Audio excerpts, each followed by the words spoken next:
Hello, good evening, and welcome to Channel 567 News HD. I am your host, the Captain Fonseca. Today's top story is about a little boy from Nebraska. His name is Timmy Johnson, and he's only 5 years old. And at his age, he's decided on his own to go completely gluten-free, only consume grass-fed beef, and to vow not to dye his hair with frosted tips in middle school. Pretty incredible story. But first, before we get to that, we gotta go on today's top segment, and you know what that is. What you know about that?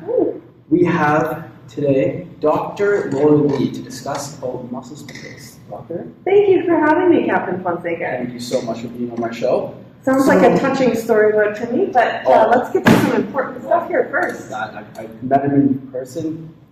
My heart.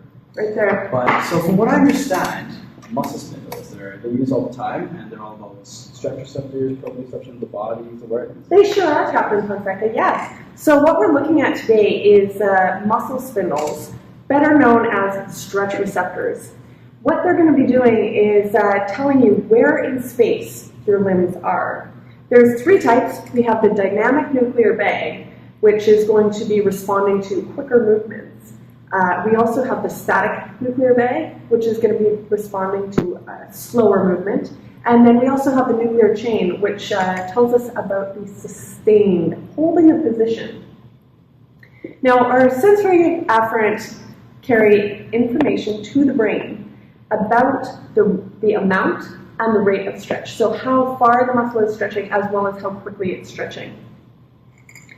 There's two types of sensory innervation, and the first is primary angular spiral.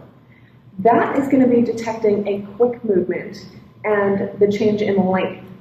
That's it innervates the nuclear bag and chain as well. It also measures the rate of change. Secondarily, we have the flower spray fibers, and those are conduction about sustained movement, like I mentioned earlier. Now, on the flip side of things, we've got the motor gamma efferent, which are going to be telling the muscle how to respond to change in the stretch. All right? Excellent. Wow. Yeah, actually, we can direct our attention, yes.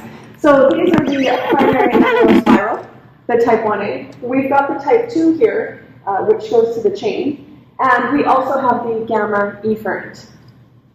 And yeah, let's get on to talking about little Timmy there. Incredible. And now to elaborate on this, we have Sweeney in the field with one of the top coaches in the States. And he's going to apply his knowledge of all this with his athletes.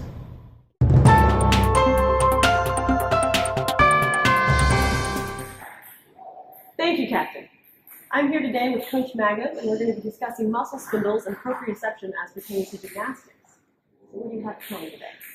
Well, when you're doing a gymnastics movement like a handstand, a flip, a tumble, you need to be constantly getting information to and from the muscles in order to maintain a constant, balanced, and coordinated motion.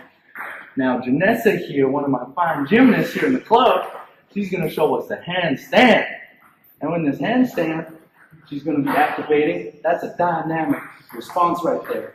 Now getting up, now look at this. This is a static response. The static response, that is going to be activating the nuclear chain and the static nuclear bag fibers. Wow, now look at that. As you hopped out of that, that was a pure dynamic bag response. That's a dynamic response.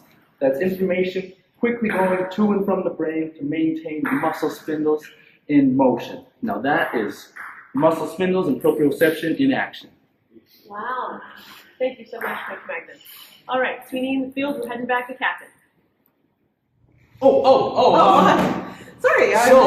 Good evening, good night. Have a great night, guys. Thanks for... one more. Let's finish it off. One more time. Okay. Finish what off? Yeah, what do you... Yeah, no, it's too rough like that. What? Huh? This is an excellent mover, by the way. It's just filming, guys. Just keep going. That sounds good. Stay classy, Hayward.